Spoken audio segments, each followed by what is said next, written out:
आज का हमारा टॉपिक है इलेक्ट्रोस्टैटिक शील्डिंग, जहां से अपना टॉपिक शुरू हो रहा है। इलेक्ट्रोस्टैटिक शील्डिंग, शील्डिंग का मतलब समझ में आता है किसी को? क्या होता है शील्डिंग का मतलब? क्या होता है जो बताओ बताओ। एवेंजर्स वगैरह शील्ड बना लेते हैं। अगर हम बात करें तो शील्ड बेसिकली सबसे पहले, अगर एवेंजर्स का ही एग्जांपल लेना है तो हमारे पास एंड गेम से पहले कौन सी आई थी? हाँ, इन्फिनिटी वॉर। तो इन्फिनिटी वॉर के अंदर जब वकांडा में सारे एवेंजर्स थे, एक दो को छोड़ के जो थे, वकांडा बेसिकली कहाँ थी? वहां पे जहां ब्लैक पैंथर वाला एरिया था, वहां पे कैप्टन अमेरिका एंड ऑल थे। जब पहली बार कौन आया था? तो वो अपने थैनोस भाई सब आए थे। तो उसकी आर्मी को रोकने के लिए पूरे आसपास एक शील्ड बनाई थी, एक ऐसी शील्ड जो वैसे इनविजिबल थी, दिख नहीं रही थी, बट वो अजीब से प्राणी थे जो राक्षस जैसे जो भी कुछ बना रखे थे, वो अंदर नहीं घुस पा रहे थे, जो हमारे पास थैनोस भाई साहब की आर्मी थी। दैट इज शील्ड, एक ऐसी शील्ड जो बाहर के चीजों का इंपैक्ट अंदर ना आने दे, वही शील्ड हुई। हम कहते हैं एक प्रोटेक्टिव लेयर बन गई है। इलेक्ट्रोस्टैटिक शील्डिंग क्या हुई? इलेक्ट्रोस्टैटिक शील्डिंग मतलब किसी तरह के बाहर से आने वाली इलेक्ट्रिक फील्ड को ब्लॉक करने वाली शील्ड। वही चीज हुई कि जिस तरीके से अगर जो थैनोस भाई साहब के जो राक्षस गण थे, जो उनकी सेना थी, जो भी वो लोग थे ऊटपटांग जैसे से, वो लोग अगर इलेक्ट्रिक फील्ड लाइंस थी, तो मैं चाहता हूं कि वो फील्ड लाइंस मेरे तक ना पहुंचे। अब अगर मैं इसका एग्जांपल दूं, मान लो मेरे पास कोई एक डिवाइस है, मान लेते हैं कोई ऐसा इलेक्ट्रॉनिक डिवाइस है जो कि ज्यादा इलेक्ट्रिकल फील्ड के इन्फ्लुएंस में आएगा, खराब हो जाएगा। मैंने इसके अंदर वो रखा हुआ है, मैं चाहता हूं कि वो बाहर की फील्ड से बचा रहे। ये एक सिंपल एग्जांपल समझते हैं। हम बैठे हुए हैं, हम मतलब बाहर मौसम बहुत बढ़िया है, सब ठीक है, लेकिन अचानक से क्या हुआ? आंधी आनी शुरू हुई, बिजली गिरनी शुरू हो गई, बहुत ज्यादा लाइटनिंग हो रही है, बहुत ज्यादा, और डर लग रहा है कि शायद बिजली गिर जाएगी। अब अगर बिजली गिर जाएगी तो हमारे पास दो ऑप्शन है, गाड़ी है, पेड़ है। हमें कहां बैठ जाना चाहिए? गाड़ी के अंदर, ताकि बिजली गिरेगी तो हम बच जाएंगे, हमारा सर फूटने से बच जाएगा, है ना, ऐसा। और पेड़ के नीचे क्या गड़बड़ है? हम भीग जाएंगे शायद, ऐसा वैसा, है ना, ये सब चीजें। गाड़ी में बैठना चाहिए, गाड़ी में बैठना। और अगर अब मैं तुम्हें कंफ्यूज करने के लिए ये कहूं कि हम गाड़ी में बैठ जाएंगे, तो गाड़ी कंडक्टर है कि नहीं? लेकिन वो टायर के थ्रू अर्थिंग कर लेगा। टायर भी इंसुलेटर्स है, तो अर्थिंग तो नहीं हो रही है। अब है ना, मतलब टायर्स तो इंसुलेटर है। अब क्या करें? तो गाड़ी में बैठना, एक बात बताओ, तुम्हारे हिसाब से क्या इंसुलेटर्स ज्यादा चार्ज को अपनी तरफ खींचेंगे या कंडक्टर्स अपनी तरफ खींचेंगे?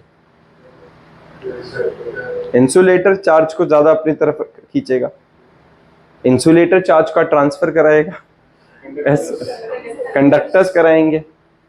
तो गाड़ी तो कंडक्टर है, गाड़ी में बैठेंगे तो बिजली गिर जाएगी हमारे ऊपर। एक्चुअल में गाड़ी कंडक्टर तो है, लेकिन गाड़ी हॉलो कंडक्टर है। हॉलो कंडक्टर क्या होती है? जो केज बना हुआ है, आसपास खोखला है, अंदर हम बैठे हुए हैं। हम गाड़ी की आउटर बाउंड्री पे हाथ रख के नहीं बैठेंगे, अंदर बैठ रहे और बाहर हाथ तो नहीं निकाल रहे, पहला। अब अगर मैं गाड़ी के अंदर बैठा हूं तो it is the safest place to sit inside a car. Reason, क्योंकि जो कार है, बीइंग अ कंडक्टर, वो एक इलेक्ट्रोस्टैटिक शील्डिंग प्रोवाइड करती है। कोई भी अगर हमारे पास, मान लो ये मेरे पास ये बेसिकली कंडक्टर होता, और मैं इसके अंदर अगर एक डिवाइस रख देता हूं, तो ये कंडक्टर किसी भी तरीके की बाहर की फील्ड का इंफ्लुएंस उस पर नहीं जाने देगा। और इस फिनोमिना को हम क्या कहते हैं? Electrostatic shield. समझ में आया? इलेक्ट्रोस्टैटिक शील्डिंग बेसिकली हमारे पास होती क्या है? इलेक्ट्रोस्टैटिक शील्डिंग के अंदर, शील्ड का तो मतलब हमें पता चल गया है, it is the phenomena of protecting a certain region of space from external field. Done, this is electrostatic shielding. अब हम बचाएंगे कैसे? इसके लिए electric field inside a conductor is always zero, and to protect delicate instruments from external electric field, we enclose them in hollow conductors. Such hollow conductors are called Faraday cages. इनको हम क्या कहते हैं? फैराडे केजेस। फैराडे केजेस कुछ और नहीं है, normal conductors हैं जिनके अंदर हमने सामान रखा हुआ, जिसके अंदर हमने इंस्ट्रूमेंट रखा हुआ है, जिसकी वजह से वो बाहर की इलेक्ट्रिक फील्ड का इन्फ्लुएंस उन पर ना आए।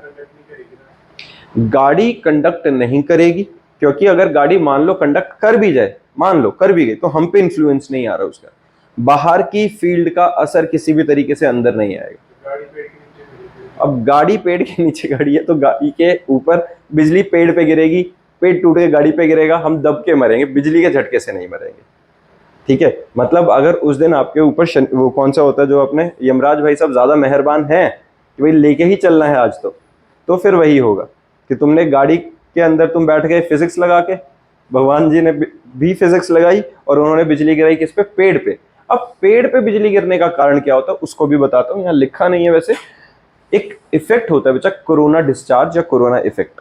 वो कोरोना डिस्चार्ज या कोरोना इफेक्ट क्या होता है बेसिकली, जिस टाइम पे तेज हवाएं चल रही हैं, पेड़ के पत्ते अगर इंसुलेटर्स हैं, जो कि हैं इंसुलेटर्स हैं, लकड़ी है इंसुलेटर्स है, जो पत्ते हैं, जो पेड़ है वो पॉइंटी है, उसके जो एजेस हैं, जो बिल्कुल पत्ते का एंड होता है वो क्या होता है, बिल्कुल तीखा होगा, पॉइंट होता है। एक्चुअल में क्या होता है, जो चार्ज डिस्ट्रीब्यूशन होता है ना, वो यूनिफॉर्मली डिस्ट्रीब्यूटेड होता है। अगर यूनिफॉर्मली डिस्ट्रीब्यूटेड है तो सरफेस एरिया जितना कम होता जाएगा उतना चार्ज बढ़ता जाएगा। अगर मैं बोल रहा हूं कि बराबर बराबर चार्ज देना है, पतली जगह पे आते आते वही बराबर बहुत ज्यादा डेंसर होने लग जाएगा। और हवाओं की वजह से, जब बहुत तेज हवा तेज हवा चल रही थी, फ्रिक्शन हो रहा था पत्तों के बीच में, तो कहीं ना कहीं वो पत्ते भी चार्ज्ड थे हल्के फुल्के, और उन पत्तों के एजेस पे से, बिल्कुल एंड पॉइंट पे से कोरोनल डिस्चार्ज होना शुरू होता है। दैट मीन्स वहां से चार्ज एक तरह से टपकने वाली बात होती है। जैसे समझ रहे हो पानी की बूंद गिरती कैसे, जहां पे तीखा पार्ट होगा वहां सारा पानी इकट्ठा होकर गिरेगा, क्योंकि वहां डेंसिटी बढ़ जाती है एक तरह से। तो चार्ज वहां से डिस्चार्ज होने के लिए बिल्कुल रेडी होता है। ऊपर भी आसमान में चार्ज ही है, हवाओं में चार्ज ही है, जो किसी ऑपोजिट चार्ज के साथ मिलके क्या करने की कोशिश करेगा, न्यूट्रलाइज करने की कोशिश करेगा, जिसके लिए हम क्या कहते हैं, बिजली कड़क गई है, वो अट्रैक्ट करेगा और पेड़ के ऊपर आके बिजली ज्यादा गिरने के चांसेस रहेंगे। डन है। दूसरा, हमें पता है फ्रिक्शन की वजह से हमारी जो गाड़ी है, बीइंग अ कंडक्टर, वो चार्ज नहीं होते, इंसुलेटर्स के ऊपर चार्ज ज्यादा आता है। डन है। चलो, अब इलेक्ट्रोस्टैटिक शील्डिंग का लॉजिक समझ में आ गया। तो इसी में है, इन अ thunderstorm accompanied by lightning, it is safer to be inside a car or bus than to be in open ground or under a tree. The metallic body of a car or a bus provide electrostatic shielding from lightning, and the fundamental fact is that electric field inside a cavity is always zero. किसी को दिक्कत है इसमें? Done. Open ground मतलब खुली जगह पे या पेड़ के नीचे से ज्यादा अच्छा है गाड़ी में बैठो। ठीक है। अब आता है बच्चा एक टॉपिक, इलेक्ट्रिकल कैपेसिटेंस, बहुत ज्यादा इंपॉर्टेंट, बहुत रेलेवेंट टॉपिक। गोविंद बच्चा दरवाजा खोल दो पीछे वाला। हाँ जी। अब इलेक्ट्रिकल कैपेसिटेंस क्या होती है? इलेक्ट्रिकल कैपेसिटेंस में हमारे पास है दैट कैपेसिटेंस क्या होती है? कैपेसिटेंस बेसिकली होती है एक कैपेबिलिटी। क्या होती है? एक कैपेबिलिटी किसी अरेंजमेंट की अपने अंदर चार्ज को स्टोर करने की। ठीक है। कैपेसिटेंस क्या हुई बेसिकली? इलेक्ट्रिकल कैपेसिटेंस की जब हम बात कर रहे हैं तो इलेक्ट्रिकल कैपेसिटेंस होती है बच्चा, electrical capacitance of a conductor is related to its ability to store the electric charge. वो कितने चार्ज को अपने अंदर स्टोर कर सकता है, दैट इज इलेक्ट्रिकल कैपेसिटेंस। समझ में आई ये बात? ठीक है। When the conductor is given some charge, its electrical potential increases. When conductor is given some charge, its potential increases. That means electric potential is directly proportional to charge. And proportionality का sign हटाने के लिए हम एक constant introduce करते हैं C, which is capacitance. समझ में आई है? मैं किसी भी कंडक्टर को अगर चार्ज देता रहूंगा तो उसकी पोटेंशियल बढ़ाता रहेगा। जितना चार्ज ज्यादा दूंगा उतनी पोटेंशियल ज्यादा होगी। प्रोपोर्शनैलिटी का साइन हटाने के लिए हमने कांस्टेंट लगाया, जो क्या होता है? कैपेसिटेंस। C से रिप्रेजेंट कर रहे हैं, और C क्या आ गया बच्चा? Q/V। और C जो हमारे पास कांस्टेंट है, अगर मैं इसको यूनिट वाइज निकालूं, वैसे होता है क्या? Electrical capacity of conductor. Unit निकालेंगे तो Q क्या होता है बच्चा? कूलम्स में। V क्या होता है? वोल्ट में। तो कूलम पर वोल्ट आ गया हमारे पास, है ना। SI यूनिट हमारे पास इसकी क्या होती है? फैरेड। जो हमारे पास SI यूनिट ऑफ कैपेसिटी क्या होती है बच्चा? फैरेड। इलेक्ट्रिकल कैपेसिटी, या मैं उसको अगर डिफाइन करना चाहता हूं कैपेसिटेंस को, हम कैसे डिफाइन करेंगे? Capacity of a conductor as the ratio of charge given to the conductor to raise its potential. किसी भी कंडक्टर की पोटेंशियल बढ़ाने के लिए मुझे जितना चार्ज देना पड़े जिससे कि उसकी पोटेंशियल बढ़ती जाए, दैट इज इट्स कैपेसिटी। इसको डिफाइन कैसे किया हमने? हमने क्या बात करी है यहाँ पे? हमने कहा भाई V की वैल्यू 1, C की वैल्यू Q/1, C और Q इक्वल आए कि नहीं? हमने यहाँ पे क्या किया बच्चे? अगर हमारे पास जो ऊपर वाला फॉर्मूला है उसी के अंदर C is equal to Q/V में V की वैल्यू अगर मैं 1 सब्सटीट्यूट कर देता हूँ तो C और Q इक्वल आ जाएंगे। That means capacitance is exactly equal to the amount of charge given to the conductor to raise its potential by 1, है ना? डन। इलेक्ट्रिकल कैपेसिटी क्या है यार हमारे पास? Electrical capacity of a conductor is numerically equals to the charge required to raise its potential by unit a. यही भी definition हमने बनाई थी। ऐसा यूनिट क्या होती है बच्चे कैपेसिटी की? फैरेड। लिख लो ये 1 farad is equal to coulomb per volt. Done है? 1 farad is equal to coulomb per volt. C is equal to Q/V, Q और V के हमने वैल्यूज डाल दिए। A conductor is said to have a capacity of 1 farad when charge of 1 coulomb raises its potential by 1 volt। ठीक है, किसी भी conductor की हम कैपेसिटी 1 कब कहेंगे? जिस टाइम पे 1 कूलम के चार्ज के मिलने से उस कंडक्टर की पोटेंशियल 1 वोल्ट इंक्रीज हो जाए, तो उसको हम क्या कहेंगे कि उसकी कैपेसिटी 1 फैरेड हो गई है। माइक्रो फैरेड 10⁻⁻⁶, नैनो के लिए 10⁻⁻⁹, माइक्रो फैरेड में 10⁻⁻12 और पिको फैरेड में 10⁻⁻, माइक्रो को ही हम 10⁻⁻12 वाले को लिख लेंगे ऐसे। ठीक है ना? समझ में आ रही है? वो सिंपल है, वो कुछ अलग नहीं किया हमने, ये तुम्हें ऑलरेडी पता है। डन। डायमेंशंस निकालेंगे तो बच्चे क्या आएगा? C is equal to Q/V। V क्या होता है? Work done upon charge. Potential यही था ना, it is the amount of work done per unit charge, तो वो Q²/W आया। Q क्या होता है? A into T. Q हमारे पास क्या था बच्चा? 80, है ना? जब मैं Q की वैल्यू हमारे पास 80 डाली मैंने, पता है ना सबको, charge is equal to current into time, तो एम्पियर इंटू टाइम आ गया। और जो वर्क डन था हमारे पास mL/t-2, वैल्यू सब्सटीट्यूट करो, सिंप्लीफाई करो, ये हमारे पास इसका डायमेंशन आ जाता है m inverse L-2 T⁴ A²। Done. ये एक बेसिक सा numerical direct value substitution attempt कर लेना। अब आता है बच्चे capacitor and its principle. Basically हम कैपेसिटर के अंदर कर क्या रहे हैं? अभी तक हमने क्या पढ़ा कि किसी कंडक्टर को मैं चार्ज दूंगा तो उसकी पोटेंशियल बढ़ेगी। अब मैंने क्या कहा था, मेरे को क्या कराना है? कैपेसिटर का मेन काम क्या है? किसी चार्ज को स्टोर कराना। अब हम स्टोर कैसे कराएंगे? इस चार्ज को स्टोर करने के लिए हम दो कंडक्टर्स की कुछ इस तरीके से अरेंजमेंट करेंगे कि जिससे चार्ज स्टोर हो सके। And that arrangement, basically capacitor होता क्या है, उसी अरेंजमेंट का हमारा नाम है A capacitor is an arrangement for storing large amount of electrical charge and hence electrical energy in small space।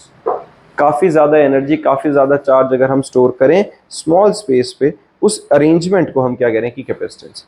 यहाँ पे ये उसका सिंबल है, ऊपर दिख रहा है बच्चा हमारे पास जो सिंबल है, ये क्या है? Symbol for capacitor. अगर इसके बीच में एरो लगा देते हैं तो ये वेरिएबल कैपेसिटेंस आ जाती है। डन है? ये तो सिंपल है। अब होता क्या है इसके अंदर, देखो कैपेसिटर काम कैसे करता है, अब उसकी वर्किंग और उसके ऊपर बात करते हैं। हमारे पास जो होता है, a capacitor consist of a system of two conductors separated by insulating medium. Often the two conductors are charged by connecting them to the two terminals of the battery. Such an arrangement of two conductors separated by dielectric medium is said to form capacitor और condenser. क्या कहा मैंने? हमारे पास कोई दो conductors हैं और उनके बीच में क्या है? इंसुलेटर।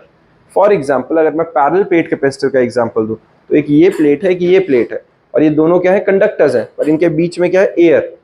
एयर है, पेपर है, माइका शीट है, कोई भी इंसुलेटर रखना है हमें। तो अगर दो कंडक्टर्स को मैं इंसुलेटिंग मीडियम से सेपरेट करता हूँ, इंसुलेटिंग मीडियम को या डाइलेक्ट्रिक मीडियम को, वो जो डाइलेक्ट्रिक है बेसिकली वो किसको रिप्रेजेंट करता है? किसी मीडियम को लिए रिप्रेजेंट करता है वो। तो अगर हम किन्हीं दो कंडक्टर्स को किसी सर्टेन अपना इंसुलेटिंग मीडियम से सेपरेट करते हैं तो उस अरेंजमेंट को हम क्या कहते हैं कि कैपेसिटेंस बन गया। अब मेरे को करना क्या है? मुझे इन कैपेसिटर्स को चार्ज करना है। तो मेनली हम क्या करते हैं, इनको बैटरी के दो टर्मिनल्स के साथ कनेक्ट कर दो, एक को पॉजिटिव टर्मिनल के साथ, एक को नेगेटिव टर्मिनल के साथ। अब जो दो टर्मिनल्स के साथ ये कैपेसिटर्स अगर कनेक्ट होंगे और बीच में इंसुलेटिंग मटेरियल होगा तो ये धीरे धीरे चार्ज होते रहेंगे, और जितना चार्ज आता रहेगा उतनी ही इनके बीच में पोटेंशियल डिफरेंस क्रिएट होता रहेगा। पोटेंशियल डिफरेंस क्रिएट होता रहेगा, उससे होगा क्या? उससे चार्ज कैसे स्टोर हो रहा है, तो उसके बारे में अभी हम टॉपिक में पढ़ते हैं, बात करते हैं।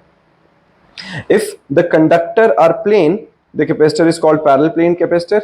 When the conductor are spherical, the capacitor is called spherical capacitor, and when the conductors are cylindrical, it is called cylindrical capacitor. ये सिंपल सी बातें हैं, ये तो कुछ नहीं है, शेप के हिसाब से नाम रखा है सिर्फ। अब हमारे पास है क्या, पैरेलल प्लेट कैपेसिटर को हम समझते हैं और बहुत ढंग से समझेंगे क्योंकि पूरे चैप्टर में अब यही कंसेप्ट चलेगा हमारा आगे। देखो बच्चे, पैरेलल प्लेट कैपेसिटर के अंदर तुम्हें यहाँ कुछ डायग्राम दिख रहा है इस टाइप पे। यहाँ मैंने क्या लगाया हुआ है, ये सिर्फ एक स्टैंड है जिसके ऊपर हमने प्लेट लगा दी है। यहाँ एक स्टैंड है जिसके ऊपर एक प्लेट लगा दी है, दो अलग अलग प्लेट्स। एक प्लेट को हमने पॉजिटिव चार्ज देना शुरू किया, इसके ऊपर क्या, plus sigma, surface charge density positive. यहाँ पे अब क्या होगा, जितना मैं यहाँ चार्ज देता जाऊंगा उसकी वजह से इसके ऊपर अपोजिट पोलैरिटी इधर और उस तरफ सेम पोलैरिटी जाती रहेगी। पॉजिटिव की वजह से सारा नेगेटिव इधर और सारा पॉजिटिव उधर इंड्यूस होता रहेगा। अब उधर वाले पॉजिटिव को मैंने क्या कर दिया, अर्थ, ठीक है। तो उधर अर्थिंग होने की वजह से यहां से ये चार्ज चला गया इधर, तो इधर सिर्फ क्या बनता जा रहा है, नेगेटिव। मैं जितना पॉजिटिव देता जा रहा हूं इधर नेगेटिव होता जा रहा है। अब ये चार्ज जो यहाँ पर आता जा रहा है, अब क्या होगा, देखो समझने की कोशिश करना। इसमें रहेगा क्या, जितना मैं चार्ज ज्यादा देता जाऊंगा दो प्लेट्स के बीच में, धीरे धीरे बीच का इंसुलेटिंग मीडियम भी आयनाइज होता जा रहा है, होता जा रहा है। एक टाइम ऐसा आएगा कि अंदर का पूरा मीडियम आयनाइज होते होते अपनी डाई इलेक्ट्रिक स्ट्रेंथ लूज कर देगा। इसका कॉमन एग्जांपल क्या है, हमारे पास टेस्ला टावर है जिसके साथ हमने वो स्पार्क बना के देखा हुआ है, या जो एक दो और हैं चीजें उनके साथ और दिखा दूंगा मैं, जिसके थ्रू हम क्या कर रहे हैं, हम अगर दो हाई पोटेंशियल वायर्स को क्लोज लेके आते हैं तो उसके बीच में जो मीडियम है वो आयनाइज होकर स्पार्क प्रोड्यूस हो जाता है। ये कुछ बहुत तगड़ा नहीं है, ये तुम देखोगे तो हमारे तो एरिया में वैसे ही लाइट भागी रहती है। गर्मियां चल रही हैं, जब बहुत ज्यादा लोड पड़ता है तो बाहर जो ट्रांसफार्मर्स हैं, अगर उनको देखा हो तो उन ट्रांसफार्मर के ऊपर वहां पर क्या हो रहा है, तो कॉन्टिन्यूसली स्पार्किंग हो रही होती है। और वो स्पार्क कैसे हो रहा है, स्पार्क क्योंकि वहां कनेक्शन लूज हो रखा है। अब हाई पोटेंशियल डिफरेंस की वजह से बीच की जो एयर है वो आयनाइज हो गई है, जो कि अदरवाइज इंसुलेटर होनी चाहिए थी। अब वो अगर आयनाइज हो गई है तो वो क्या करेगी, पाथ कंप्लीट करेगी और वहां कॉन्टिन्यूसली स्पार्क प्रोड्यूस होता रहेगा। बात समझ में आई है। तो एक तरह से जब हमारा इंसुलेटिंग मीडियम इतना चार्ज्ड हो जाए कि वो अपनी डाइलेक्ट्रिक स्ट्रेंथ लूज कर देगा, तो यहां का नेगेटिव और पॉजिटिव जब मिलेगा था न्यूट्रलाइज, एकदम से सारा चार्ज आगे ट्रांसफर हो जाएगा। ये समझ में आई है। कैपेसिटर का काम क्या है, जितना मैक्सिमम चार्ज हो सके स्टोर किया किया किया, फिर एक सर्टेन टाइम के बाद सारा एकदम से आगे ट्रांसफर कर दिया एनर्जी की फॉर्म में। ये कैसे काम करता है, एग्जैक्टली पंखे के अंदर होता है। अगर इसका सबसे ज्यादा कॉमन एग्जांपल देखना है तो पंखे के अंदर एक सेल जैसा कुछ लगा होता है व्हाइट से कलर का। कई बार हमारा पंखा स्टार्ट नहीं होता है, स्विच ऑन करो पंखा घूमेगा नहीं, उसको क्या करना पड़ता है, डंडे से घुमा दो, हाथ से घुमा दो, फिर वो घूमना शुरू कर देता है। हाई स्पीड पे ना सही लेकिन वो घूमेगा। दैट मीन्स उसे जो स्टार्टिंग का जो एक पुश चाहिए था वो नहीं मिल रहा है। तो किसी इलेक्ट्रिशियन को बुलाओगे, वो आके क्या करेगा, वो सेल चेंज कर देगा। अब वो सेल नहीं है, वो क्या, कंडेंसर या कैपेसिटर। उसका काम क्या था, जब हमने उसे सप्लाई में लगाया तो वो चार्ज स्टोर कर रहा है, स्टोर करता है, फटाक से आगे उसको चार्ज को एकदम से झटके की तरह आगे देता है। तो वो जो जर्क लोड होता है ना, इनर्शिया ब्रेक करने के लिए जो चाहिए होता है, ये जो हमारे पंखे के अंदर मोटर होती है वो कौन सी होती है, capacitor start capacitor run motor. मतलब उसको स्टार्ट करने के लिए भी चाहिए और कॉन्टिन्यूसली तेज चलाने के लिए भी चाहिए। तो वो जो स्टार्टिंग का पुश चाहिए होता है वो कैपेसिटर एक्स्ट्रा चार्ज प्रोवाइड करके करता है, क्योंकि जो इलेक्ट्रिसिटी आ रही है वो तो यूनिफॉर्म रेट पे ही आएगी लगातार। समझ में आई है। तो कैपेसिटर का मेन काम क्या है कि चार्ज को स्टोर करना और उसके बाद एकदम से उस चार्ज को आगे डिसिपेट करा देना। डन। अब यहां हमने क्या किया है, इसको साथ के साथ पढ़ते रहेंगे, देखते रहेंगे। A capacitor consist of two thin conducting plates 1 and 2 each of area A and held parallel to each other at a distance d apart. These plates are separated by insulating medium like air, paper, mica, glass, etc. One of the plate is insulated and other plate is earth connected. Plus Q charge is given to the plate 1, then minus Q is induced on nearer face of the plate 2 and plus Q is induced on the other face of plate 2. As plate 2 is earth, the charge Q is being free and flows to earth. ये बात समझ में आई, ये क्या किया, मैं फिर एक बार बता रहा हूँ, जो हमने अभी डिस्कस किया था वही सब किया है। मैं इसको चार्ज देता जा रहा था, इसके पॉजिटिव चार्ज की वजह से इसके ऊपर इस फेस पे नेगेटिव और इस फेस पे पॉजिटिव इंड्यूस हो रहा था। पॉजिटिव वाला हमने अर्थ कर दिया, तो अब मैं जितना यहाँ पॉजिटिव बढ़ाता जाऊंगा उतना यहाँ नेगेटिव बढ़ता जाएगा। तो और ये ऑपोजिट पोलैरिटी की दोनों प्लेट्स के ऊपर चार्ज आता रहेगा। समझ में आई ये बात? किसका? इसको हम दे ही पॉजिटिव रहे हैं बेटा, हम खुद पॉजिटिव चार्ज सप्लाई कर रहे हैं, एक तरह से इसके इलेक्ट्रॉन्स निकालते जा रहे हैं कॉन्टिन्यूसली, तो इसके ऊपर सिर्फ पॉजिटिव चार्ज आता जा रहा है। ठीक है, ये बात समझ में आ गई है बच्चा? अब सिग्मा क्या है? Surface charge density of plate 1। अब सरफेस चार्ज डेंसिटी का फॉर्मूला क्या होता है? Q by sigma minus sigma क्या आएगा? Surface charge density of second plate which is minus Q by A. Done, क्योंकि उस पर नेगेटिव चार्ज था। In the region between the plate electrical intensity का फॉर्मूला क्या होता है? सिग्मा बाय एप्सिलॉन नॉट और 1 by epsilon naught Q by ए। किसी को दिक्कत? आदित्य भाई साहब ध्यान दो थोड़ा, ये समझ में आई है बात? E is equal to sigma by epsilon naught which is equal to 1 by epsilon naught q by a। किसी को इसमें परेशानी? सिंपल है, सिग्मा की वैल्यू सब्स्टिट्यूट करिए सिर्फ q by a। डन। फिर आता है v क्या है बच्चा? It is the potential difference between the two plates. क्योंकि जितना मैं चार्ज देता जा रहा हूँ, एक पे बहुत पॉजिटिव और एक पे बहुत नेगेटिव आता जा रहा है, तो पोटेंशियल डिफरेंस क्रिएट होता जा रहा है। अब कितना पोटेंशियल डिफरेंस क्रिएट होगा? जितना मैं चार्ज ज्यादा दूंगा। यही कैपेसिटेंस का रूल भी था, potential difference is directly proportional to charge. तो पोटेंशियल डिफरेंस का एक फॉर्मूला होता है हमारे पास E into D, electric field intensity into distance between the two plates. ये लिखो फॉर्मूला बच्चे, ये हमारे पास इलेक्ट्रिक पोटेंशियल का फॉर्मूला क्या है? E into D. E electric field intensity and D is the distance of separation of the two conducting plates. ठीक है, 1 by epsilon naught Q by A into D. ये समझ में आया? क्लियर है बच्चा? C is the capacity of parallel plate capacitor और C का फॉर्मूला क्या था? Q by V. C का फॉर्मूला हमने क्या लिखा था? Q by V. अब V की जगह मैं क्या लिख सकता हूँ? A इंटू डी, या 1 by epsilon not Q by A into D लिख सकता हूँ। ये वैल्यू सब्स्टिट्यूट कर दी। जब मैंने यहाँ सब्स्टिट्यूट किया, Q से Q कट गया, रीअरेंज लिखा तो epsilon not A by D. This is the capacitance. और C नॉट से रिप्रेजेंट कर रहे हैं अगर बीच में हमारे पास एयर है या वैक्यूम है।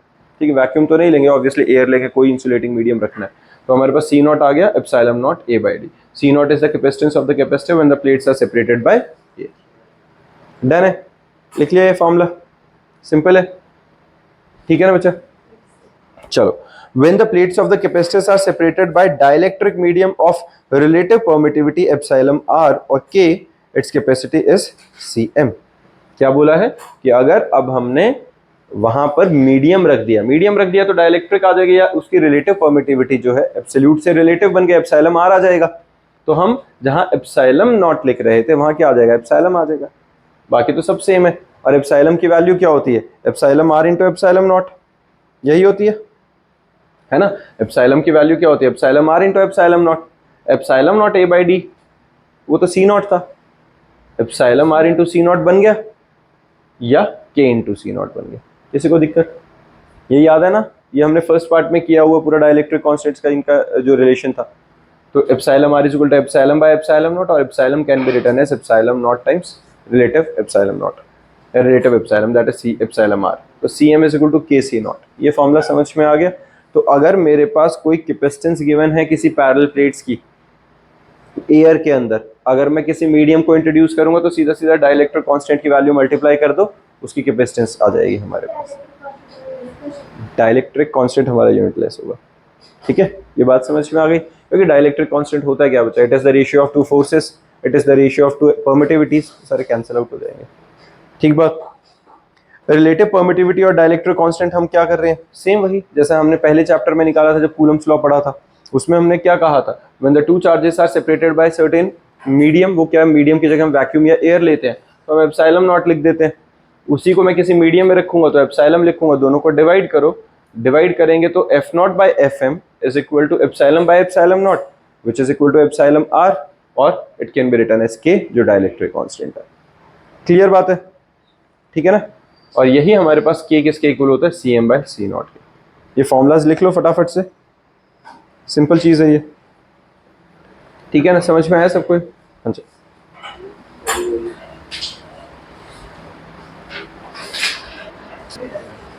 हाँ जी। देखो बच्चा, लिख लिया सबने यहां तक? अब हमारे पास इसके बाद है बच्चा capacity of isolated spherical conductor. अब स्फेरिकल कंडक्टर में हम क्या कर रहे हैं? देखो हमारे पास हमने बात क्या करी है? Isolated spherical conductor. एक कंडक्टर है जिसके ऊपर हमने चार्ज दिया हुआ है और मैं इसकी कैपेसिटी निकालना चाहता हूं, तो मेरे पास कैपेसिटी का सीधा सीधा एक फॉर्मूला है। अभी ध्यान से देखो, तुमने जो फॉर्मूला लिखा उसके अंदर क्या था? पहली बात तो let a charge plus q be given to the sphere which spreads uniformly over the outer surface whether the sphere is hollow or solid। ये रहेगा कि नहीं? अगर मैं किसी कंडक्टर को चार्ज दे रहा हूं तो वो बीइंग अ कंडक्टिंग स्फीयर वो क्या कर रहा है? वो पूरे सरफेस पे फैल गया चार्ज। अब जब सरफेस के ऊपर उसके ऊपर चार्ज फैला है हमारे पास, v is the potential at any point on the surface of the sphere।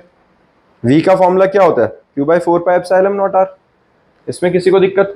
ये जो v का फॉर्मूला है इसमें किसी को परेशानी? v is equal to q by 4 pi epsilon naught r था। हमारे पास कैपेसिटेंस का फॉर्मूला क्या होता है? q by v। q is the charge given to the जो अपना वो स्फेरिकल कंडक्टर था। दोनों की वैल्यू सब्स्टिट्यूट करो, q से q कट गया, c is equal to 4 pi epsilon naught r। That means capacitance is directly proportional to r। किसी को दिक्कत है इसमें? सिंपल है, निकाल लोगे बच्चा, हो जाएगा ये। नंदनी फिर से मेरी बात सुनो बच्चा, मैंने क्या बोला है यहाँ पे कि अगर मेरे पास एक कंडक्टर है जिसके मैंने कितना चार्ज दिया है? q। ये कंडक्टर है, इस कंडक्टर के ऊपर हमने q चार्ज दे दिया है। अगर हमने इसको q चार्ज सप्लाई किया है तो इसके अंदर पहली बात तो पोटेंशियल कितनी आएगी? पोटेंशियल का फॉर्मूला क्या था? q by 4 pi epsilon naught r। r क्या था? रेडियस, यही था। कैपेसिटेंस का फॉर्मूला क्या होता था?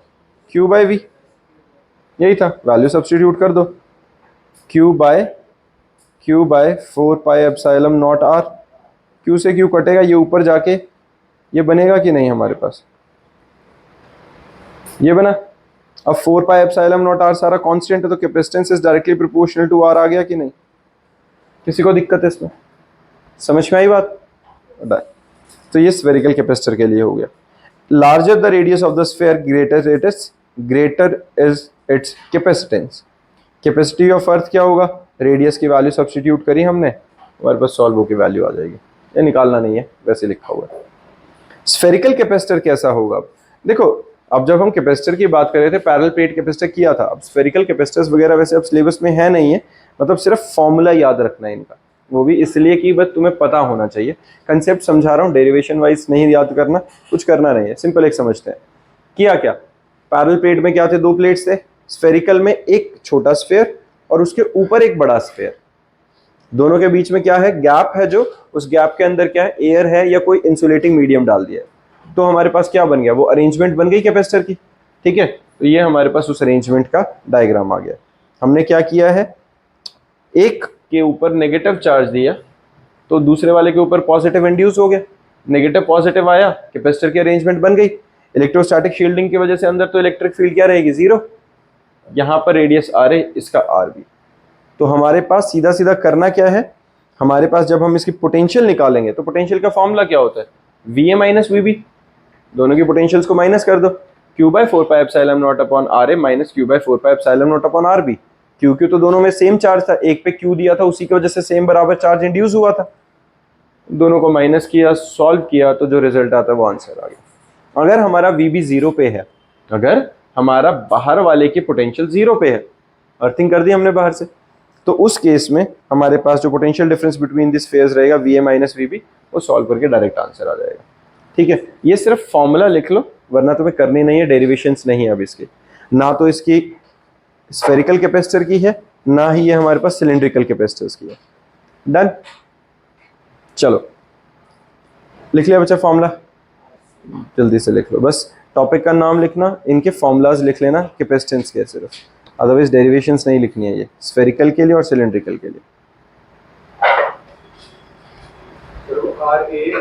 हाँ जी, आर ए और आर बी। आर ए हमारे पास किसके लिए? इंटरनल, जो अंदर वाला छोटा स्फेयर था उसका रेडियस, और आर बी हमारे पास जो बड़े वाले का। ठीक है,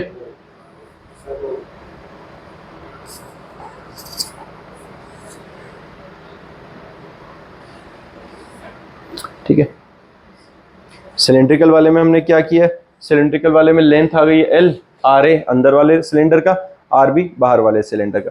एक सिलेंडर, फिर एक और हॉलो सिलेंडर उसके आसपास। तो वो हमारे पास सिलेंड्रिकल कैपेसिटेंस की अरेंजमेंट, कैपेसिटर की अरेंजमेंट बन जाती है। चलो भाई, अब देखो, अब अगला टॉपिक है बहुत ज्यादा इजी बट बहुत ज्यादा इंपॉर्टेंट, क्योंकि इसके ऊपर क्वेश्चंस आते होते हैं, न्यूमेरिकल्स हैं, कॉम्पिटेटिव में काफी मिलेंगे, बोर्ड्स लेवल पे भी क्वेश्चन मिल जाएंगे, लेकिन बहुत आसान सा। हमने 10th क्लास के अंदर रेजिस्टेंस सुना था वर्ड, रेजिस्टेंस पता था सबको क्या है, सबको आइडिया है रेजिस्टेंस का। अब हमने क्या पढ़ा, कैपेसिटेंस। कैपेसिटेंस पढ़ा तो कैपेसिटर्स आएंगे, रेजिस्टेंस था तो रेजिस्टर्स आए थे। रेजिस्टर्स क्या थे, छोटे छोटे डिवाइसेस जो करंट को रेजिस्ट करने की कैपेबिलिटी रख रहे थे। कैपेसिटेंस क्या है, चार्ज स्टोर करने की कैपेसिटी। तो चार्ज करने की, स्टोर करने की कैपेसिटी वाले भी कोई डिवाइसेस आई, उनको हमने कहा कैपेसिटर्स। अब उन कैपेसिटर्स की अरेंजमेंट है, ग्रुपिंग है। तो ग्रुपिंग कैसे होगी, चाहे उन्हें सीरीज में लगा दो, चाहे उन्हें पैरेलल में लगा दो, ऐसे ही रहेगा। अब जब मैंने उन्हें सीरीज में लगा दिया, सीरीज में कैसे होगा, एक के ऊपर प्लस, एक के ऊपर minus, plus minus plus minus, minus वाला प्लस से कनेक्टेड, माइनस वाला प्लस से कनेक्टेड, बिल्कुल सीक्वेंस में चल रहा है ना, A B A B A B इस तरीके से चल रहे हैं कि नहीं। तो जब मैंने सीक्वेंस में तीनों को एक ही सिंगल करंट वाले कंडक्टर से सीरीज में जोड़ दिया है, तो हमारे पास क्या आ गया, कैपेसिटर इन सीरीज। सिंपल बात है। अब हमें एक और 10th क्लास से ही पता है भाई, अगर जो सीरीज में लगाते हैं तो सीरीज के अंदर क्या होता है, सबका पोटेंशियल डिफरेंस अलग अलग आता है ना। ये अपने हिस्से की पोटेंशियल रखेगा, ये अपने हिस्से की पोटेंशियल, ये अपने हिस्से की पोटेंशियल, बट करंट सेम जाएगा। अगर करंट सेम जाएगा तो सब में से चार्ज सेम फ्लो करेगा, यही बात आई कि नहीं। तो हम इन सब के अंदर जो टोटल पोटेंशियल है उसको V मान लेते हैं, जो हमारी बैटरी ने दी थी। जो करंट जा रही थी वो I मान लेते हैं, और I की वजह से Q अमाउंट ऑफ करंट, जो चार्ज जो इनके अंदर से फ्लो हो रहा था। डन है। तो लिखेंगे बच्चे साथ के साथ, बनाओ।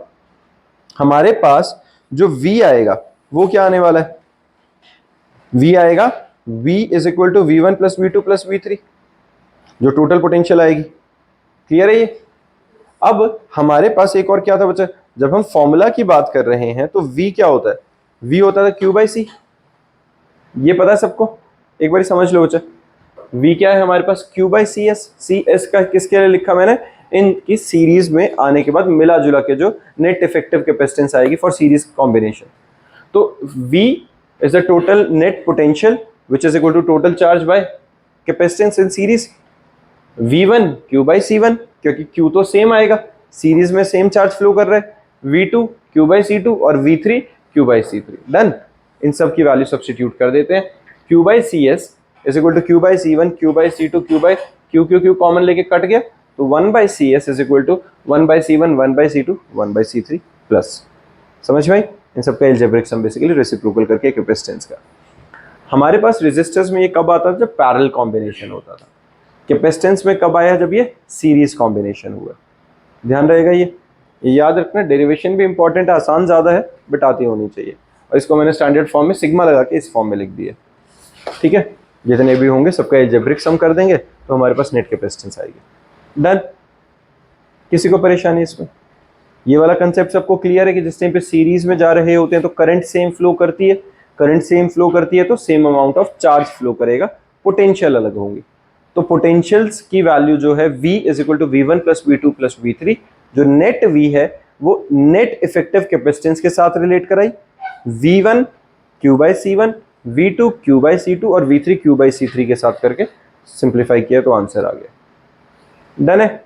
अब अगर मैं इन्हीं कैपेसिटर्स को पैरेलल में लगा देता हूं, अब अगर मैं इन्हीं कैपेसिटर्स को पैरेलल में लगा देता हूं तो पैरेलल में कैसे होगा बच्चे, पॉजिटिव टर्मिनल, जो मतलब बेसिकली पॉजिटिव प्लेट है, वो तीनों एक जंक्शन पे कनेक्ट कर रही है, नेगेटिव वाली प्लेट एक जंक्शन पे कनेक्ट कर रही है, और नेगेटिव वाला टर्मिनल नेगेटिव से, पॉजिटिव वाला टर्मिनल पॉजिटिव वाली प्लेट्स के साथ कनेक्ट कर दिया।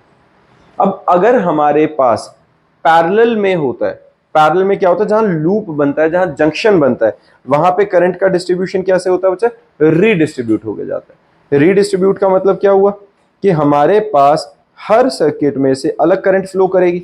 जैसे यहां तक जो करंट आ रही थी वो ठीक है, पर इस पॉइंट के बाद करंट क्या हो जाती है, रीडिस्ट्रीब्यूट। कैसे, एक हिस्सा यहां चला गया, एक हिस्सा यहां चला गया, एक हिस्सा यहां चला गया, तीन हिस्सों में करंट बढ़ गई। करंट अगर I1 I2 I3 गई है फिर तो चार्ज भी बढ़ गया, तो Q1 Q2 और Q3 इनके अंदर गया कि नहीं चार्ज। लेकिन since they are in parallel जो नेट पोटेंशियल रहेगी तीनों की वो सेम रहेगी, V इसकी और V इसकी, जो हमारी बैटरी ने पोटेंशियल दी थी, तो पोटेंशियल सेम रहेगी, चार्जेस अलग रहेंगे। ठीक है, तो यहां पे मैं ये लिख सकता हूं Q total Q is equal to Q1 plus Q2 plus Q3, लिख सकता हूं कि नहीं? जो टोटल Q हमारे पास आएगा it is equal to Q1 plus Q2 plus Q3, लिख सकता हूं बिल्कुल ये बात। और एक Q की वैल्यू क्या आ रही है हमारे पास बच्चा? Q1 is equal to C1V, लिख सकता हूं capacitance is equal to Q by V तक क्रॉस मल्टीप्लाई किया, Q2 is equal to C2V, Q3 is equal to C3V। Q के अंदर Q को मैं क्या लिख लूं? टोटल Q जो था CPV, CP क्या है? Net effective capacitance for parallel combination.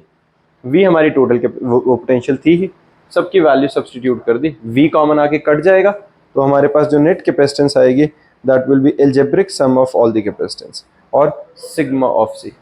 हाँ जी, पता चला? ये जो पैरेलल में होता था वो सीरीज में रिजल्ट बन गया रेजिस्टर्स के, जो सीरीज में रिजल्ट आता था वो पैरेलल के लिए आ गया, कैपेसिटर और रेजिस्टेंस का ध्यान रहेगा। क्लियर है? अगर हमारे पास कैपेसिटेंस कैसे हैं, अगर हमारे पास कैपेसिटेंस पैरेलल में कनेक्टेड है तो net effective capacitance directly algebraic sum आएगी सारे कैपेसिटर्स की कैपेसिटेंस का ऐड करके, और अगर सीरीज में कनेक्टेड है तो क्या होगा? रेसिप्रोकल करके ऐड करने पड़ेंगे, तो जो नेट कैपेसिटेंस आएगी उसका रेसिप्रोकल में ही हमारे पास रिजल्ट आ जाएगा। डन है? किसमें? नहीं, अलग अलग होगा। अगर मेरे पास कैपेसिटेंस पे, वो तो इनकी वैल्यू पे डिपेंड करेगा ना कि कितना कितना चार्ज जाएगा। करंट अलग अलग जा रही है तो I1 I2 I3 जा रही है, तो चार्ज भी Q1 Q2 Q3 अलग है वो। अगर ये आइडेंटिकल होते तो सेम जाती। ठीक बात है बच्चा? अब है energy stored in capacitor, important derivation है, और साथ के साथ कंप्लीट करेंगे इसे। देखो एनर्जी स्टोर्ड इन कैपेसिटर के लिए हम क्या बात कर रहे हैं, पहले टॉपिक की शुरुआत करते हैं। Let a positive charge be transferred from conductor 2 to 1 in very small installment of dq till the conductor 1 gets the charge plus q। ये क्या बात करी हमने? हमने कहा बच्चे ये हमारे पास एक कैपेसिटर की अरेंजमेंट है, दिख रही है सबको? माइनस क्यू चार्ज यहाँ है, प्लस क्यू चार्ज यहाँ है, मुझे इस माइनस क्यू के पास से टोटल में क्यू अमाउंट ऑफ चार्ज को इधर से उधर ट्रांसफर करना है। Let us assume capital Q transfer करना है, and just to start with हम एक स्मॉल इंस्टॉलमेंट डी क्यू की फॉर्म में कर रहे हैं। मैं नेगेटिव के पास से प्लस का चार्ज निकाल के पॉजिटिव के पास लेके जा रहा हूं, मुझे बहुत ज्यादा वर्क डन करना पड़ेगा। That certain work done is stored in form of energy. यही होगा, अगर हम उसी को एनर्जी की फॉर्म में लें तो वही वर्क डन हमारे पास एनर्जी निकलनी चाहिए। तो हम बात क्या कर रहे हैं एक्चुअल में, यहां पर है higher potential being positive in nature. ये जो प्लेट है हमारी पहली वाली क्या है बच्चा? हाई पोटेंशियल पे। दूसरे वाली हमारे पास क्या है? लो पोटेंशियल पे। तो मैं लो पोटेंशियल से चार्ज निकाल के हाई पोटेंशियल तक अगर लेके जा रहा हूं तो मुझे इंटरनल पोटेंशियल के अगेंस्ट वर्क डन करना पड़ रहा है, and that work done will be stored in form of energy only. तो जितना वर्क डन करना पड़ेगा उतनी हमारी एनर्जी आ जाएगी। कंसेप्ट समझ में आया हम करने क्या वाले हैं? At every stage of charging, conductor 1 is at higher potential than conductor 2. Therefore, work is done externally in transferring each installment of charge.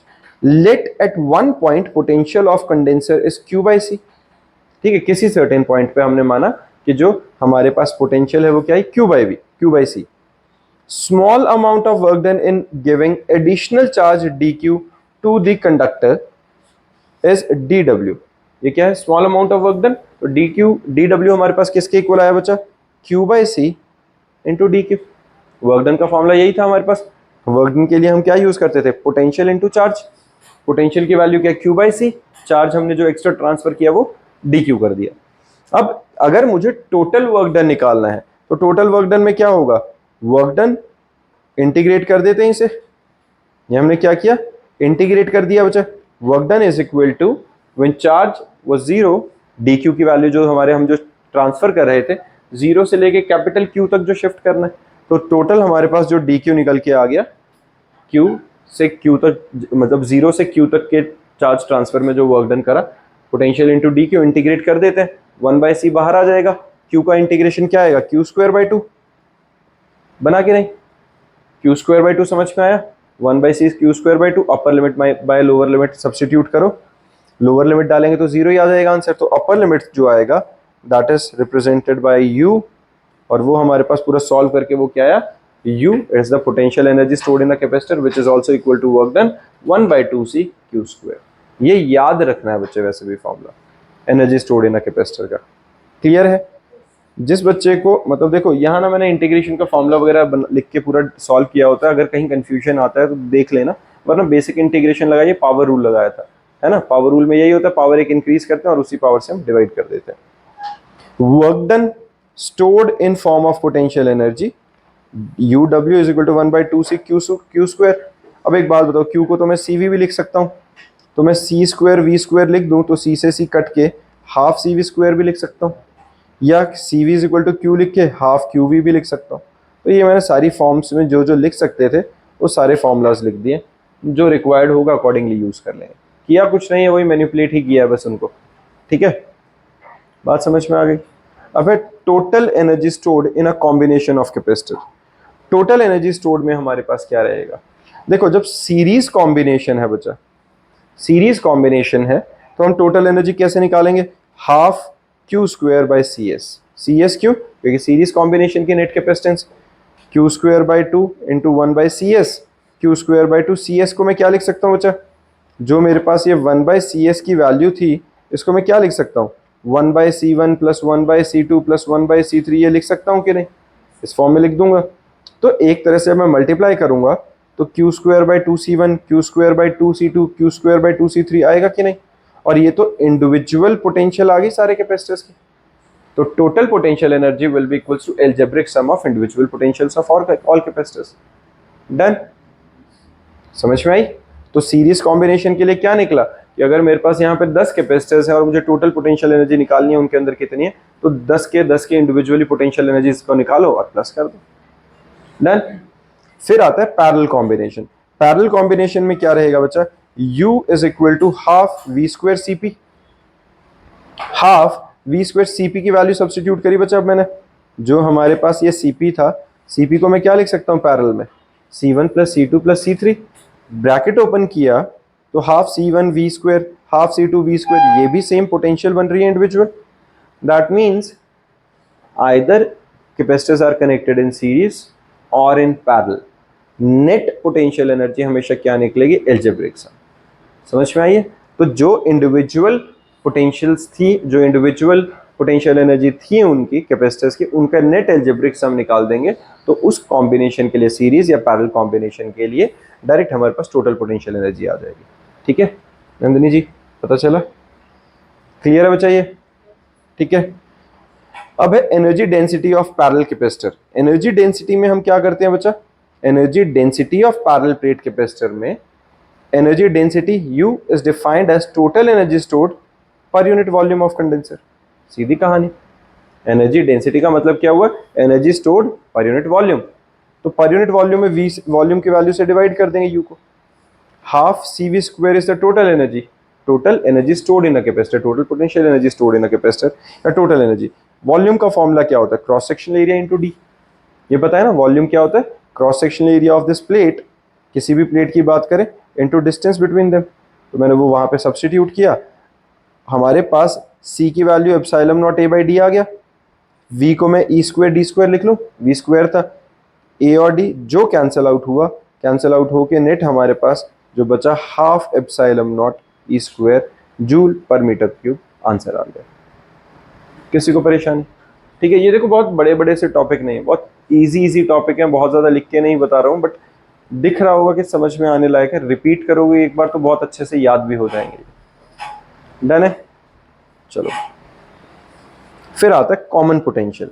अब कॉमन पोटेंशियल क्या बात कर रहे हैं, हमने क्या किया बच्चा, अब हमारे पास कोई दो कैपेसिटर्स हैं, अपनी अपनी इंडिविजुअल पोटेंशियल्स पे थे, मैंने उनको वायर से, कंडक्टिंग वायर से कनेक्ट कर दिए। तो कंडक्टिंग वायर से अगर मैं अलग अलग इंडिविजुअल पोटेंशियल के कैपेसिटर्स को कनेक्ट करूंगा तो वो एक म्यूचुअल, एक कॉमन पोटेंशियल पे पहुंच जाएंगे, उसके बारे में हम बात करें, that is common potential. Clear है, बात समझ में आई है मैंने क्या बोला। तो हमारे पास कॉमन पोटेंशियल क्या है, when two capacitors charged to different potentials connected by a conducting wire, charge flows from one at higher potential to the other at lower potential। and this flow of charge continues till their potentials become equal. The equal potential of the two capacitors is known as common potential. Done है? C1 C2 capacitors of two condenser, V1 V2 potentials of two condenser, V is the common potential. तो हमारे पास अब देखो बच्चा total charge कितना आएगा, Q1 की value आएगी C1 V1, Q2 की वैल्यू आएगी C2 V2, total charge Q is equal to Q1 plus Q2, value substitute करा C1 है ना, टोटल चार्ज हमारे पास क्या निकला C1 V1 plus C2 V2। इसमें किसी को दिक्कत, ये तो सीधी बात है।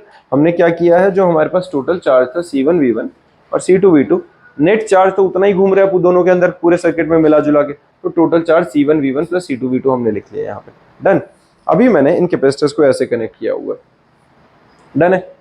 पॉजिटिव वाला पॉजिटिव से, नेगेटिव वाला नेगेटिव से मैंने सीधा कनेक्ट किया, तो total charge C1 V plus C2 V आ गया। अब ये कहाँ से आया, since after connecting with the conductor the total और we can say common potential is V, दोनों के ऊपर चार्ज, देखो एक चार्ज का सीधा रूल है, चार्ज कहीं नहीं जाएगा, it can neither be created nor be destroyed, है तो वहीं सर्किट में, बस वो रीअरेंजमेंट में आ गया। और जब चार्ज ज्यादा से कम वाली जगह पे आ गया तब तक आता रहा जब तक वो बराबर ना आ जाए। कॉमन पोटेंशियल पे आने के बाद चार्ज का फ्लो रुक गया, अब इक्वली डिस्ट्रीब्यूट हो गया, तो जो टोटल सम रहेगा अब कितना आएगा, C1 V plus C2 V, V common लिया C1 प्लस C2, तो चार्ज जो पहले इंडिविजुअली डिस्ट्रीब्यूटेड था और अब कनेक्शन के बाद डिस्ट्रीब्यूटेड है, होना तो सेम ही चाहिए, होना चाहिए कि नहीं। जब वो अलग अलग कैपेसिटर्स की फॉर्म में चार्ज डिस्ट्रीब्यूटेड था, अब हमने उन्हें कनेक्ट कर दिया तो चार्ज गायब थोड़ी ना होगा कहीं, तो charge total charge before connecting and total charge after connecting when they both are at common potential equal रहना चाहिए। वहां से हमारे पास V की वैल्यू आ जाती है जो कि कॉमन पोटेंशियल है, and it is equal to C1 V1 plus C2 V2 by C1 plus C2। Simple है, total charge divided by total capacity, it is the formula for common potential. समझ में आया बच्चा, सिंपल था, ठीक है। C1 V1 plus C2 V2 is equal to C1 V। यहां से अब एक और चीज समझो, C1 V1 minus C1 V, charge lost by first capacitor. जब कॉमन पोटेंशियल पे वो पहुंचा है तो कॉमन पोटेंशियल पे कैसे पहुंचा होगा, पहले उसके पास इतना चार्ज था, कॉमन पोटेंशियल पे पहुंच के इतना बचा, तो इसने इतना चार्ज लूज किया होगा, सेम अमाउंट ऑफ चार्ज दूसरे को मिला होगा कि नहीं, C2V माइनस C2 V2।